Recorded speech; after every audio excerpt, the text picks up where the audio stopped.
निमिषा की कहानी इन दिनों जो भी सुन रहा है, हर किसी का दिल पसीज सा रहा है। एक लड़की जो नर्स बनकर लोगों की जिंदगी बचाने में सहयोग करने वाली थी, जिंदगी में हालात ऐसे हुए कि यमन में अब उसे मौत की सजा मिलने वाली है। लोग उसकी जिंदगी बचाने की पूरी कोशिश में लगे हुए हैं। निमिषा की कहानी में बहुत उतार चढ़ाव है, जिसमें लड़की के सपने देखने की ताकत, धोखे और दुखों की इंतहा है। निमिषा की पूरी कहानी किसी को भी झकझोर कर रख देगी। तो आज बात इसी पर करेंगे।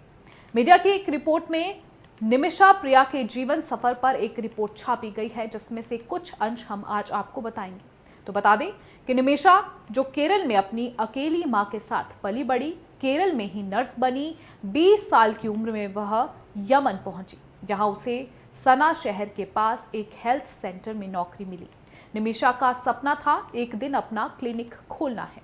कुछ समय तक जिंदगी चलती रही। 2011 में वह कतर में काम करने वाले एक ड्राइवर टॉमी थॉमस से शादी करने के लिए केरल लौट आई। शादी के बाद दोनों कपल यमन वापस चले गए और कुछ ही समय बाद उनकी बेटी का जन्म हुआ। 2014 में निमिषा ने एक क्लिनिक खोलने का प्लान बनाया। इस दौरान उनके पति टॉमी अपनी नन्ही बेटी के साथ पैसे जुटाने के लिए भारत लौट आए। निमिषा यमन में ही रही और अपने दम पर आगे बढ़ने का दृढ़ निश्चय किया।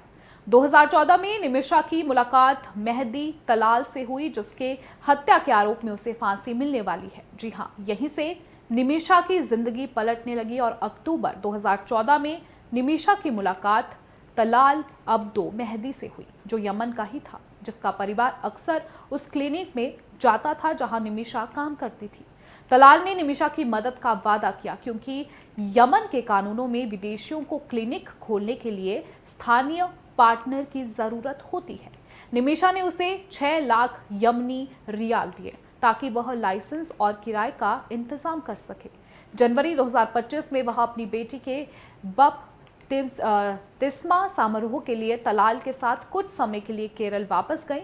1 महीने बाद अपने पति द्वारा जुटाए गए और धन के साथ वह यमन लौट आई, लेकिन इसके तुरंत बाद जैसे ही यमन में गृह युद्ध बढ़ा, भारत ने यात्रा प्रतिबंध लगा दिया था और निमिषा लगभग यमन में ही फंस गई। युद्ध के बावजूद निमिषा ने अपना क्लिनिक अप्रैल 2025 में खोला। यहीं से निमिषा की जिंदगी नरक होने लगी। निमिषा और उनके परिवार के अनुसार तलाल की भूमिका जल्द ही साथी से शिकारी में बदल गई। तलाल ने उसका भरोसा तोड़ दिया। निमिषा के मुताबिक तलाल ने फर्जी दस्तावेज बनाकर क्लिनिक में 33% हिस्सेदारी हड़प ली, उसका पासपोर्ट छीन लिया और एक जाली शादी का सर्टिफिकेट बनवाया, जिसमें दिखाया गया कि दोनों की शादी हो चुकी है। निमिषा ने पुलिस में शिकायत की, जिसके बाद दोनों को कुछ समय के लिए जेल हुई। फरवरी 2016 में एक अदालत ने उसकी संपत्ति को क्लिनिक के दस्तावेज लौटा दिए। कुछ दिन बाद ही तलाल को जल्द ही एक और धोखाधड़ी के मामले में जेल में डाल दिया गया।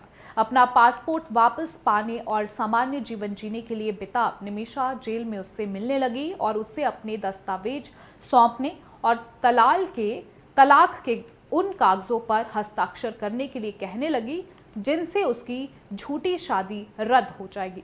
उसके बाद जुलाई 2017 में निमिषा ने जेल मुलाकात के दौरान अपना पासपोर्ट वापस पाने के लिए मेहदी तलाल को बेहोशी का इंजेक्शन लगा दिया, लेकिन ज्यादा मात्रा में दवा देने से उसकी मौत हो गई। उसने एक साथी यमनी नर्स की मदद ली, जिसने कथित तौर पर सुझाव दिया कि वे शव को काटकर उसके टुकड़ों को पानी की टंकी में फेंक दें। हालांकि दोनों छिप गए, लेकिन पुलिस उन्हें पकड़ने में कामयाब रही। उसे यमन में गिरफ्तार कर लिया गया और उस पर मुकदमा चलाया गया। 2020 में यमन की अदालत ने निमिषा को 3 बार मौत की सजा सुनाई। बाद में एक सजा रद्द हुई, लेकिन 2 सजाएं बरकरार रही। अब वह सना सेंट्रल जेल में है और 16 जुलाई 2025 को उसकी फांसी तय है। ऐसे में सवाल यह है कि आखिर निमिषा क्या अभी भी फांसी की सजा से बच सकती है? अब इसके बारे में आपको बताएंगे, ग्राफिक के जरिए से समझेंगे।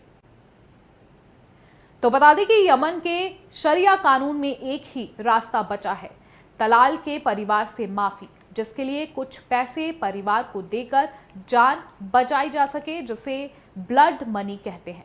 निमिषा को बचाने के लिए कई लोगों ने अपने स्तर पर खूब मेहनत की है। सेव निमिषा प्रिया इंटरनेशनल एक्शन काउंसिल के जरिए लगभग 10 लाख डॉलर पैसे जुटाए गए हैं, जिसे देकर निमिषा की जिंदगी बचाई जा सके। निमिषा की मां, जो केरल में दूसरों के घर काम करके अपना पेट पालती है, अप्रैल 2024 में यमन गई और तलाल के परिवार से माफी भी मांगी थी, लेकिन अभी तक कुछ हुआ नहीं। एक तरफ भारत का सुप्रीम कोर्ट 14 जुलाई को इस मामले की सुनवाई करेगा, दूसरी तरफ 16 जुलाई को निमिषा को मौत की सजा होनी है। निमिषा की जिंदगी अब तलाल के परिवार के फैसले पर टिकी है। क्या उसे माफी मिलेगी या फिर सजा का दिन उसकी जिंदगी का आखिरी दिन होगा? अब सब कुछ चमत्कार जैसा ही है।